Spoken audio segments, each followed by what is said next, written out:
ilma lana illa ma 'allamtana innaka antas samiul alim wa tub 'alaina innaka antat tawwabur rahim. Qala rabbi shrah li sadri wa yassir li amri wahlul 'uqdatam min lisani yafqahu qawli. Amma ba'du. Segala puji bagi Allah alladzi yaj'alu zumratana zumratan wahidah, yang telah menjadikan kelompok kita ini kelompok yang satu dan semoga senantiasa bersatu. Qawiyan la dhaifan, kelompok yang kuat bukan kelompok yang lemah, kuat imannya, kuat akidahnya, kuat intelektualitasnya, kuat badannya, dan semoga juga kuat duitnya. Amin. Jama'atan la mutafarriqatan, kelompok yang cinta damai bukan kelompok yang cinta bertikai, sebagaimana yang diperintahkan oleh junjungan kita Nabi Agung Muhammad SAW. Semoga sholawat serta salam senantiasa tercurah dan terlimpah karunia. Amin. Adik-adik, rekan-rekan semuanya yang dirahmati oleh Allah, syukur alhamdulillah pada malam hari ini kita bisa memulai pembinaan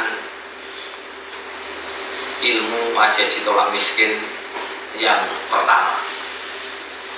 Mudah-mudahan Allah memberikan berkah ilmu kepada kita sebagaimana ilmu yang pernah diberikan kepada Abdurrahman bin Auf, dan mudah-mudahan Allah memberikan kepada kita ilmu sebagaimana yang pernah diberikan kepada Sayyidina Utsman bin Affan, sehingga kita tergolong menjadi hamba-hamba Allah, mujahid-mujahid ekonomi Islam yang tangguh, saudagar-saudagar muslim yang jiwanya senantiasa berjuang untuk kemajuan dan kemaslahatan tegaknya agama Allah di muka bumi dengan jalur perang melawan dan memberantas kemiskinan di tengah masyarakat, dimulai dari memberantas kemiskinan kita sendiri. Yang perlu saya sampaikan bahwa kaya dan miskin itu bukan nasib. Ini Anda harus tahu. Jadi Allah itu tidak ada mentakdirkan orang kaya atau mentakdirkan orang miskin, tidak ada. Jadi nggak ada nasib saya itu jadi orang miskin, itu nggak. Kaya itu bukan nasib, miskin bukan nasib. Bahkan dalam Al-Quran Allah jelas tegas, innallaha la yughayyiru ma biqaumin hatta yughayyiru ma bi anfusihim. Allah tidak akan merubah nasibmu sehingga kamu sendiri yang merubahnya. Jadi kaya bukan nasib, miskin bukan nasib. Kaya itu adalah karakter dan miskin juga karakter. Paham? Nah, ini yang harus ditahu. Jadi kalau karaktermu karakter miskin, mau siapapun tetap larat. Ini mau saya tegaskan. Tapi kalau karaktermu itu karakter orang-orang kaya, mau pegang usaha apapun mesti berhasil. Jadi jangan ngomong sak nasib aku ditakdirkan Gusti Allah gini-gini. Makanya dalam Al-Quran ini kata Allah, fal yahsal ladina law taraku min khalfihim dzurriyyatan bi'afan khafu 'alaihim falyattaqullaha falyaqulu qaulan sadida. Ini jelas. Kalau kamu dilahirkan oleh orang tua yang miskin, itu bukan salah ibumu melahirkanmu, bukan salah orang tuamu melahirkanmu. Tapi kalau kamu sampai hidup di dunia ini dikasih akal pikiran oleh Allah, Anda mati nanti dalam keadaan miskin, ini kata Allah, falyattaqullah, maka takutlah kamu kepada Allah, falyaqulu qaulan sadida, dan berkatalah dengan perkataan yang baik. Karena rata-rata orang kalau miskin sing disalahno Gusti Allah dianggap itu tergiri pangeran. Ya enggak? Rata-rata orang melarat itu ngomongnya gimana? Malah aku wis ditergiri pangeran melarat kan itu. Sing dia larang pangerane, dia ini orang enggak pernah ngaji Al-Qur'an. Karena kaya itu bukan nasib. Miskin itu bukan nasib, bukan takdir. Kaya itu karakter, miskin juga karakter. Apa definisi kaya? Nah, ini harus ada tahu.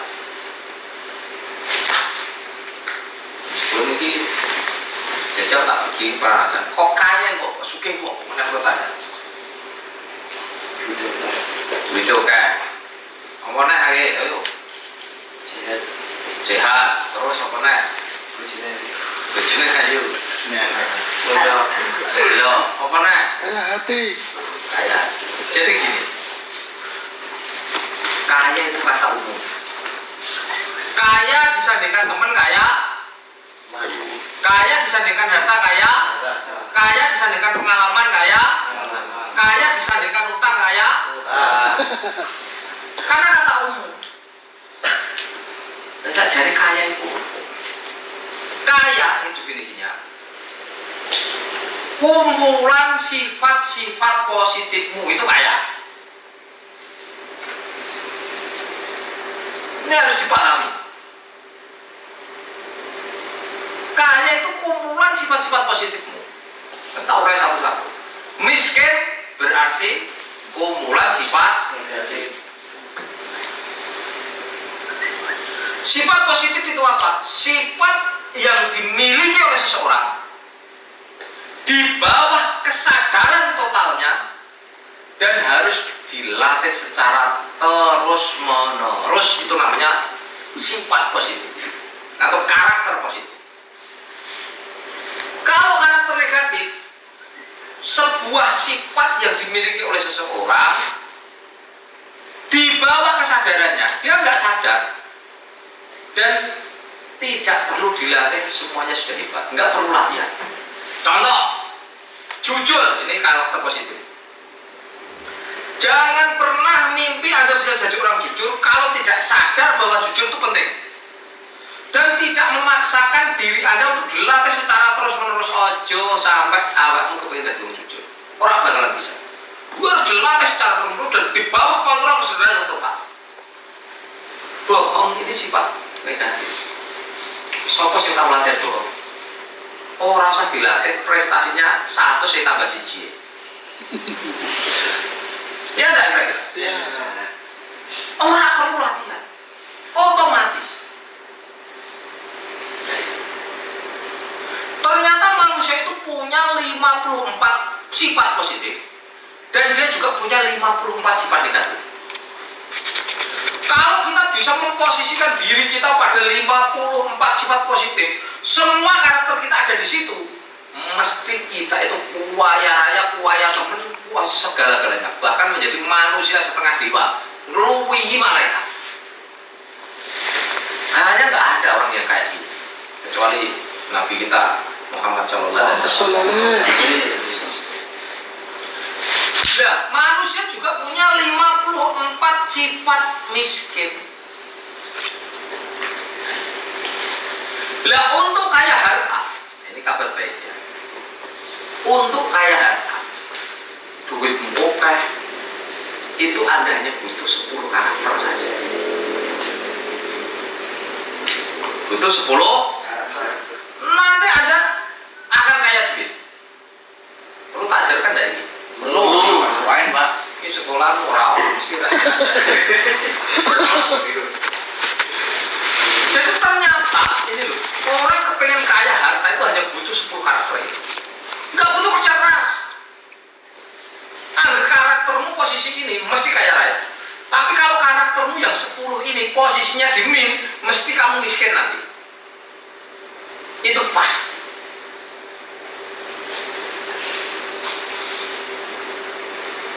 Ini yang karena Anda akan memulai berbisnis.